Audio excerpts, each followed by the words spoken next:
Ustaz. Ya, gimana? Assalamualaikum warahmatullahi wabarakatuh. Waalaikumsalam warahmatullahi. Ustaz mau tanya untuk yang doa apa mau tidur tadi Ustaz. Itu untuk hadis yang ayat kursi sama yang 30 itu surah 30 Al-Qur'an Al-Falaq atau Anas sama Al-Mulk itu lebih ada hadis untuk itu ada juga nggak? Ada juga sama, ya. Tapi dia tidak ada keutamaan yang hebat seperti doa tadi.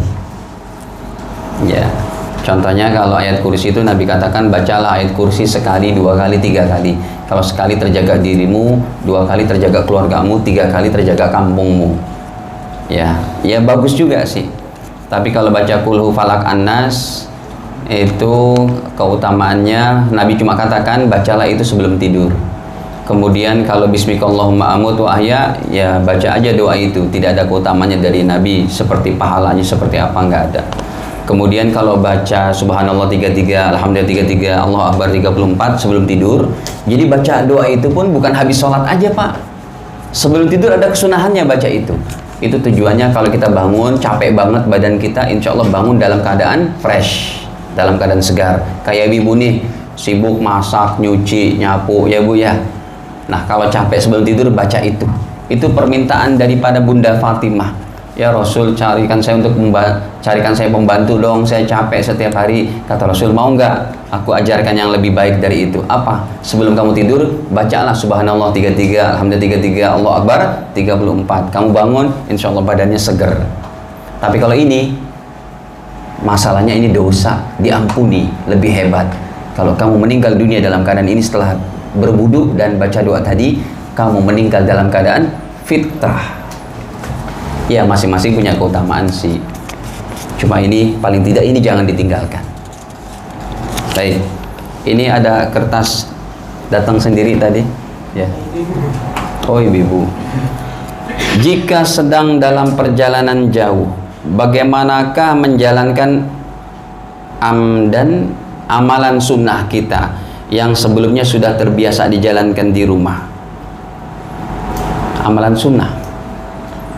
Gini, hadirin, dalam keadaan musafir, ya, jangankan yang sunnah, yang wajib aja dipenggal-penggal tuh, diringkes-ringkes oleh Nabi, diizinkan. Sholat zuhur 4 rakaat jadi berapa? Tapi jarak musafirnya di atas 90 km dari sini Bandung. Ya, Anda mau berobat nih ke Bandung, boleh tuh. Sholat zuhurnya berapa? 2 rakaat. Asarnya berapa? Boleh digabung dalam satu waktu. Kalau sholat asarnya ditarik ke zuhur namanya jamak takdim. Kalau sholat zuhurnya dimundurkan ke asar namanya jamak takhir. Nah, sekarang kalau Anda tidak bisa menjalankan yang sunnah, bahkan qobliyah ba'diyah sholat sunnahnya nggak dijalankan, jawabannya adalah yaitu dalam keadaan musafir Anda tidak bisa melakukan, pahala tetap dapat. Syaratnya asal istiqomah. Di rumah nih ibu istiqomah, qobliyah subuh nggak tinggal, qobliyah duhur 4 rakaat, ba'diyahnya 4 rakaat seperti yang tadi kita sudah pelajari. Musafir nggak sempet Pak Ustadz, capek lah, letih. Kalau Anda istiqomah di rumah, pahalanya tetap dapat. Ada hadisnya, ada riwayat Imam Bukhari. Nabi bersabda, ya, idza safaral abdu aw maridha, kata baginda nomor 2834 Bapak Ibu. Ya, kata baginda idza maridal abdu, apabila seorang hamba sakit yang istiqomah, dia istiqomah ke masjid, istiqomah ke musola, ya, tiba-tiba sakit, kena covid, nggak boleh kemana-mana kan, harus isoman. Itu dia sholat sendiri di rumah, kata Nabi, pahalanya tetap dapat 27 derajat sekalipun sholatnya sendiri. Syaratnya ketika dia badannya sehat, au safaro, ataupun lagi musafir. Ibu lagi mukimnya, Anda lagi mukimnya di sini, lagi tinggal di namanya? Curug. Lagi tinggal di Curug ini, Anda istiqomah, nggak pernah tinggal tahajud, nggak pernah tinggal qobliyah ba'diyah, sholat duha. Musafir atau sakit, capek, nggak bisa untuk melakukan itu semua. Kata baginda, kutibalahu mislama kana ya'mal muqiman sahiha. Pahalanya tetap ditulis sebagaimana Anda istiqomah ketika dalam keadaan sehat dan ketika tidak lagi musafir. Jadi dipermudah. Syaratnya apa? Makanya istiqomah, Pak. Kita nih yang masih ada umur nih sekarang, kita istiqomah nih usia 40, 50, 60. Ya, takdir Allah berlaku kita usia sampai 80, nggak bisa ke masjid lagi. Itu sholat Anda di rumah sekalipun sholatnya duduk tetap dihitung pahalanya berjamaah. Syaratnya masa sehat dan masa mudanya dipakai untuk sholat berjamaah ke musola ini. Gitu. Nomor 2, jika lupa sholat wajib karena ketiduran, bagaimana Ustadz? Nabi pernah ketiduran. Azan dulu ya, kita break sejenak. Silakan. Jadi sampai mana tadi? Ya, dalam keadaan musafir atau sakit, kalau dia istiqomah maka oh iya, saya ketiduran juga. Sholat ketiduran, hadirin. Sholat ketiduran itu maka wajib dia sholatkan pas waktu dia bangun. Ini berdasarkan hadis Bukhari, Muslim dan lainnya. Dan Rasulullah juga sekali waktu pernah ketinggalan sholat subuh. Ya, sampai matahari udah terbit, beliau baru bangun. Kondisinya itu di lembah Zatur Riqa. Coba kita perlihatkan dulu. Kita lihatkan hadisnya tentang yang mengkodoknya saja dalam Bukhari Muslimnya. Kata Nabi, man nasya salata aw nama anha, ya, falyusalli idza dzakaraha. Sahih riwayat Imam Bukhari 572. Kata baginda, man nasya, siapa orang yang lupa salat. Oh, di sini nggak ada kata-kata tidur. Saya cari yang ada kata-kata tidur sebentar. Dalam Sahih Muslim saja nih. Nih, 1600 Sahih Muslim. Man nasya salatan, siapa orangnya yang lupa menjalankan salat, au nama anha, atau ketiduran. Nama ya namu nauman, ya. Siapa yang lupa atau ketiduran anha, lupa ketiduran nggak salat, fakafaratuha, tidak ada penggugurnya kecuali ayyusalliyaha idza dzakaraha, kecuali dia kodok langsung pas dia sudah ingat kalau tadi dia ketiduran. Jadi subuh contohnya, Anda ini kecapean banget pulang ke rumah jam 3 subuh karena habis merawat ataupun nggak tidur kita, ibu kita sakit, ya, minta ditemenin sampai jam 3 subuh, atau anak kita sakit rewel, jam 3 kita baru tidur, bangun-bangun jam 7, astagfirullah, ini gimana nih? Ya udah sholatin sholat subuhnya, tapi niatnya usolli fardhas subhi rakaataini qadaan. Saya niat sholat subuh 2 rakaat di apa? Di qada. Kita lihat lagi hadis yang lain. Rasulullah pernah ketiduran di lembah Zatur Riqa. Ya. Lagi dalam musafir bersama para sahabat.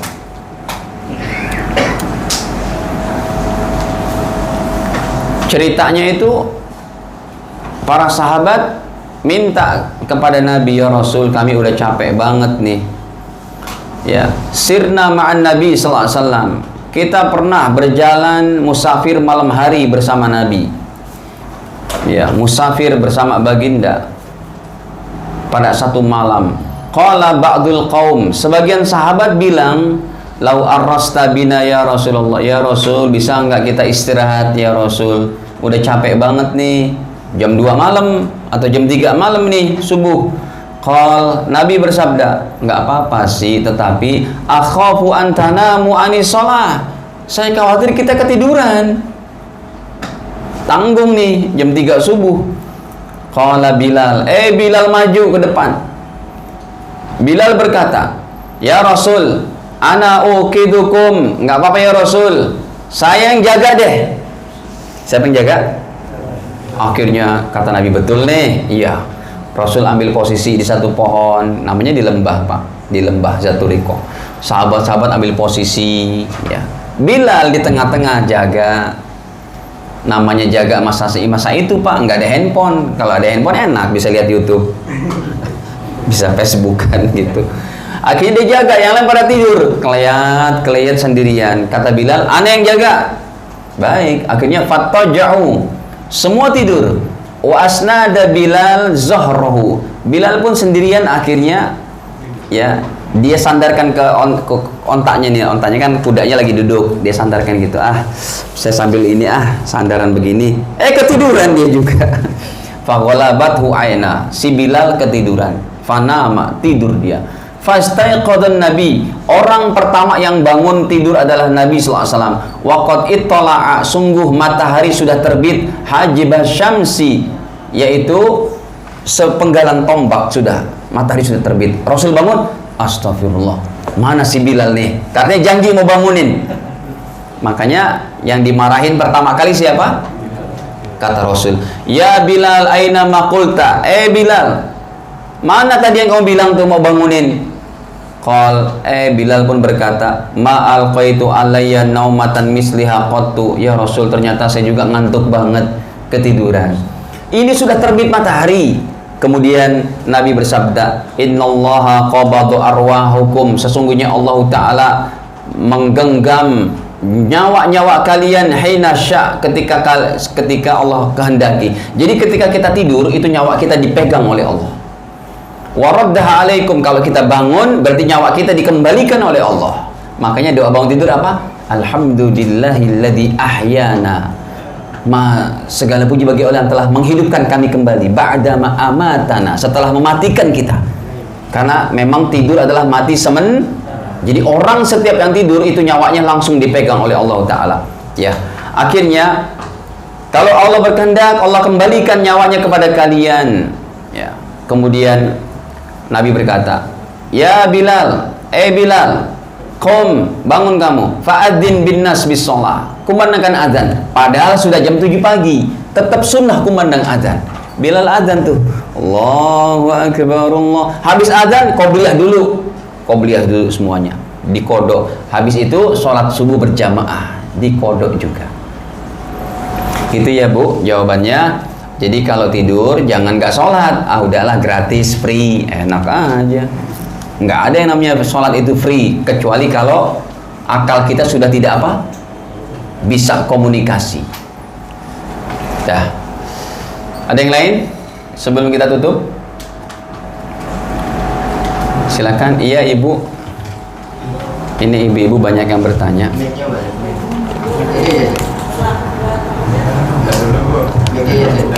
Bagus nih kalau pakai kertas nih, ya, biar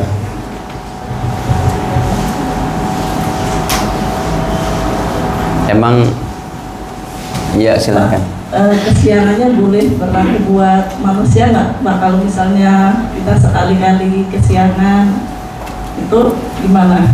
Apa? Kesiangan, sholat subuh kesiangan. Terus? Itu berlaku sekali dua kali atau seterusnya? Berlaku seterusnya. Tapi emang masa iya ibu tiap hari kesiangan? Itu berlaku seterusnya. Tapi kan kalau orang yang normal adalah kesiangan, masa iya kesiangan tiap hari, masa kodok tiap hari. Ya, kalau kesiangan itu berarti tetap aja berlaku seperti ini. Sebulan nih kita udah aman, kebetulan kerjanya shift malam di pabrik pulang jam berapa? Jam 3 subuh, mata udah ngantuk banget, nunggu subuh masih 1,5 jam gitu. Akhirnya pura-pura dia rebahan begitulah, bablas jam 7. Itu sering begitu tuh. Minggu ini bablas 1 hari, minggu depan bablas. Ya tetap selama dia tidak memudahkan, selama memang udurnya seperti itu diizinkan. Persis kayak pilot yang setiap bulan itu mesti jam terbangnya seminggu itu sepekan 4 hari, 3 harinya istirahat. Yang 4 hari dia di udara, sholatnya udah di pesawat aja, mau gimana lagi? Padahal kiblatnya di mana kan gitu. Itu dianggap udur. Jadi hadis tadi berlaku seterusnya, tapi mbok ya janganlah setiap hari masa dikodok. Gitu. Maaf, satu lagi tak. Saya maafin. Yang masalah kodoknya. Jadi kalau misalnya mau, kan kalau dari akhir balik itu sampai sekarang kira-kira ada 20 tahunan lebih itu nggak sholat atau bolong-bolong ya. Jadi kalau misalnya pas mau berhijrah gitu mikir ini yang bolong-bolong tampilnya berapa lama lagi. Nah itu kalau misalnya kita masukkan ke dalam sholat tahajud atau duha atau ini Tidak bisa. Sholat sunnah tidak bisa menambal sholat wajib. yang lebih diutamakan kodonya dulu atau tahajud duha? Pasti kodok, tahajudnya tinggalin. Jadi malam hari niatnya kodok aja tuh. Bangun juga jam 3 tapi niatnya kodok. Karena itu adalah hutang kepada Allah. Ingat, orang yang pernah ninggalin ibadah itu disebut oleh baginda sebagai hutang kepada Allah. Pak, kita punya hutang manusia, wajib bayar nggak? Apalagi hutang kepada Sang Pencipta. Hutang ibadah ada. Masa sih Ustadz? Betul, bukan Ustadz yang bilang, baginda. Kita buka hadisnya, Sahih Bukhari hadisnya. Kata Nabi, fadainullah ahaqqu ayyuqda. Maka hutang kepada Allah lebih wajib untuk diperhatikan pengkodoannya. Tuh. Naam, kata Nabi. Kenapa? Fadainullah. Ini ceritanya ada seorang sahabat, ibu-ibu meninggal, punya hutang puasa saumu syahrin, sebulan. Kata anaknya, apa aqdihi anha? Boleh nggak saya mengkodok puasa ibu saya ya Rasul? Qal, Nabi menjawab, naam, boleh. Dari situ Nabi bersabda, fadainullah, karena hutang ibadah kepada Allah, ahaqqu, lebih berhak, ayyuqda, untuk dikodok.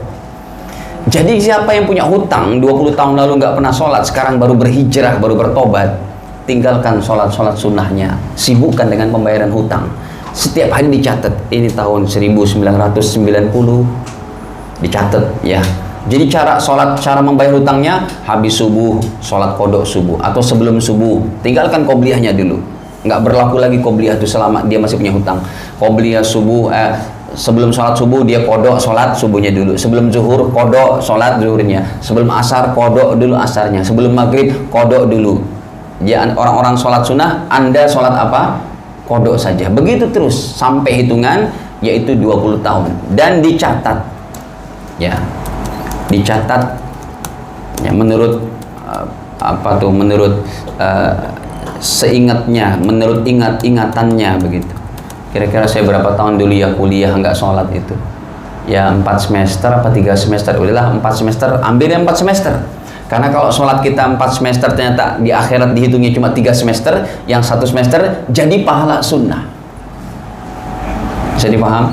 Begitu. Hadirin, ini fatwa ulama 4 madhab. Siapa yang dulu pernah hendak sholat setelah usia 15 tahun, atau kalau ibu-ibu setelah menstruasi, maka fatwa imam kita, Imam Syafi'i, bahkan Imam Hambali, Imam Maliki, Imam Hanafi, semuanya wajib mengqadha. Begitu. Tadi udah saya tampilkan kitab-kitabnya. Ada lagi? Iya Pak. Wih, banyak nih sekarang. Tadi pada males. Ya. Kalau untuk sholat duha itu dikerjakan di rumah ataupun di masjid, apakah pahalanya sama? Tidak. Apakah pahalanya sama sholat duha di rumah, di musola, dan di masjid? Jawabannya tidak. Sholat sunnah yang terafdal semuanya adalah di rumah, kecuali taraweh, kecuali Idul Fitri, kecuali Idul Adha. Kalau ini semuanya sholatnya sunnah untuk berjamaah. Tapi kalau sholat duha, tahajud, qobliyah, ba'diyah, sunnahnya di rumah. Ada hadisnya Ustaz? Ada. Anda jual, kita borong. Sahih riwayat Imam Bukhari, kata baginda Rasul, ya, kata beliau, inna afdala salatil mar'i fi baitihi, seafdal-afdalnya salatnya seorang hamba di rumahnya, illal maktubah, kecuali salat wajib. Nih, Bukhari hadisnya. Tuh, udah tampil 698. Kata baginda, ya, kata baginda, fa inna afdalas shalah, sesungguhnya seafdal-afdalnya salat, yaitu salatul mar'i, salatnya seorang hamba, fi baitihi, di rumahnya, termasuk duha, qobliyah, ba'diyah, kecuali tarawih, Idul Fitri, Idul Adha. Masa Idul Fitri mau salat di rumah sendiri? Ya, kecuali lagi Covid kemarin, tetap sah. Kan ada alasan, ada apanya tuh? Ada uzurnya. Kata Nabi, sholatnya seorang hamba di rumahnya illal maktubah, kecuali sholat wajib. Makanya nih kita nih yang masjidnya di situ juga ada masjid besar itu Pak ya. Nah kalau Jumatan di situ ya, atau di sini? Di sana kan. Nah kalau memang sholat 5 waktu di sini diadzankan dan ini tanahnya tanah wakaf, maka afdol kita untuk menghidupkan musola kita, kecuali Jumatan, karena kita nggak pakai Jumatan di sini. Gitu. Nanti sholat qobliyah ba'diyah di rumah, sholat duha di rumah, tahajud di rumah. Makanya ada nih orang-orang soleh kita yang dia ibadah tanpa ilmu, ya kurang ilmu lah, minim. Dia rajin sholat tahajud, jam 3 udah ke masjid. Saya tanya, Pak, Bapak tiap malam itu jam 3 ke masjid ngapain sih? Saya sholat tahajud Ustadz. Dia nggak tahu tuh sholat tahajud bagusnya di rumah, supaya rumah kita itu dipandang oleh penduduk langit bercahaya. Sekalipun rumahnya cuma dari bilik biasa hadirin, nggak kayak di Permata Timur, tapi tahajudnya kenceng, bercahaya itu 1000 watt, ketimbang di sono molor doang itu. tidur semuanya tidur saja, sekalipun mewah di hadapan Allah itu redup hadirin. Jadi sholat tahajud jangan di musola Pak. Di sini sholatnya cukup sholat wajib saja. Qobliyah subuhnya di rumah, pas adzan sholatin di rumah. Di sini paling tahiyat musola atau tahiyat masjid saja. Begitu. Ya, tadi siapa lagi? Kalau mengkodok mayit yang meninggalkan sholat, nah, itu ada hadisnya. Mengkodok sholat mayit yang ketinggalan. Mayit ini meninggal dunia, mayit udah meninggal dunia. Ada orang meninggal dunia punya hutang sholat, apakah boleh dikodok oleh siapa? Ahli keluarganya. Hadirin, menurut ulama kita sendiri seperti lisannya madhab Imam Syafi'i, Imam Nawawi, di sini Imam Nawawi katakan maka ya itu adalah tidak sah. Tapi saya mengikut pendapat Imam Subki. Imam Subki katakan sah. Orang tua kita meninggal nih Pak, lagi sakit nggak sholat seminggu, kita kodoin seminggu itu. Tapi ini pendapatnya minoritas ya. Kalau yang muktamadnya itu artinya muktamad yang jadikan fatwa ini dia, ini fatwanya. Tapi karena kita ngaji, kita baca riwayat Imam Subki, Imam Subki mengatakan sah. Kenapa? Karena dikiaskan, kata Imam Subki. Dikiaskan dengan apa? Puasa aja boleh dikodok sama anaknya. Pertanyaannya, penting sholat atau puasa? Ibadah di sisi Allah yang lebih penting puasa, sholat, haji, umroh, atau zakat? Sholat dulu. Itu logikanya Imam Subki. Coba hadisnya nih kita tampilkan yang tadi. Kata Imam Subki begini, ini aja lihat, ada seorang anak muda datang ke Nabi dalam Sahih Bukhari. Ja'a rajulun, datanglah seorang anak muda. Ini jadi tambah malam nih Pak. Nggak apa-apa? Ya udah deh kalau nggak apa-apa. Ja'a rajulun, datanglah seorang laki-laki ilan Nabi SAW kepada Nabi. Faqala, ia berkata, ya Rasulullah, wahai Rasul, inna ummi matat, ibuku meninggal dunia, wa alaiha saumu syahrin, punya hutang puasa sebulan, sakit 1 Ramadan, 30 Ramadan meninggal, belum sempat kodok udah meninggal. Apa aqdih ya anha? Pertanyaannya, boleh tidak ya Rasul saya mengkodoknya? Hadirin, mengkodok salat zuhur cuma berapa rakaat, cuma berapa menit? Untuk ibu kita yang nggak sholat ketika sakit semuanya paling 4 menit. Kalau mengkodok puasa berapa menit? 12 jam. Capek mana? Puasa aja diizinkan sama Nabi. Begitu kiasannya Imam Subki. Kata Rasul, naam, silahkan kamu kodokkan puasa ibumu. Kenapa? Fadainullah, karena hutang ibadah kepada Allah ahaqqu, lebih berhak ayuqdo untuk dikodok. Dari inilah Imam Subki menyatakan tetap boleh untuk mengkodok sholat orang tua saudara kita yang meninggal, pernah meninggalkan sholat ketika sakitnya atau yang lainnya. Begitu. Udah cukup? Nggak ada lagi? Kayaknya ibu-ibu ada yang penasaran. Kenapa? Enggak. Ya. Itu tadi ada pertanyaan, cara mengkodoknya gimana Ustaz? Yang mana? Ya, mengkodok orang yang sakit, orang sakit. Ya kan udah meninggal nih. Kita tahu nih seminggu. Ya udah, kita habis sholat qobliyah kita kan udah nggak ada hutang nih. udah habis qobliyah, sholat wajib, sholat ba'diyahnya. Nah, sholatin deh untuk ibu kita.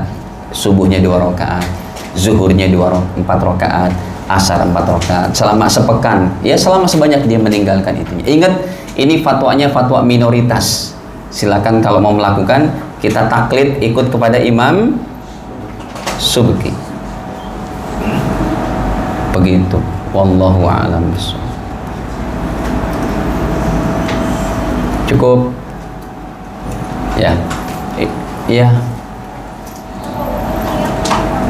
Apa? Niatnya. Niat yang mana? Yang kodok. Gampang aja sih. Bagi Ustadz gampang. Nih niatnya nih begini. Begini Mbak apa Ibu itu. Usolli. Contohnya subuh aja ya. Fardhu subhi. Raka'ataini. Qada'an lillahi ta'ala. Gitu. Usolli fardhu subhi raka'ataini qada'an lillahi. Kalau zuhur, usolli fardhu zuhri 4 raka'atin qada'an lillahi. Pakai bahasa Indonesia saja. Sebelum takbir, saya niat sholat subuh 2 rakaat qada. Allahu akbar. Almarhum disebut. Oh, ini yang untuk diri sendiri. Yang untuk almarhum. Baik, yang jelas dong Pak. Usolli fardhu subhi raka'ataini qada'an. An, sebutin nama ibu kita. An fulanah binti fulan. Kalau laki-laki fulan, sebutin namanya. An kok ZZZ. Nih, bin siapa sebutin. Baru lillahi ta'ala. Kalau perempuan berarti binti. An pakai an. Saya niat sholat subuh 2 rakaat untuk si fulan bin fulan. Usolli fardhu subhi raka'ataini qada'an an gitu. Qada'an an fulan ibni fulan. An fulanah binti fulan. Lillahi ta'ala. Gitu. Kalau pakai bahasa Indonesianya lebih gampang. Saya niat sholat subuh 2 rakaat mengqadha untuk bapak saya almarhum. Allahu akbar. Kelar, sudah. Begitu. Cukup hadirin, semoga Allah Ta'ala berikan kebaikan kepada kita, diberikan kita kekuatan untuk beramal, dan diistiqomahkan kita dalam beriman, beramal soleh sampai wafat kita. Amin ya rabbal alamin. Ini saja, kekurangan dimaafkan, dan kita tutup dengan kafarah majelis. Subhanakallahumma bihamdika, asyhadu an la ilaha illa anta astaghfiruka wa atubu ilaik. Wassalamualaikum warahmatullahi wabarakatuh.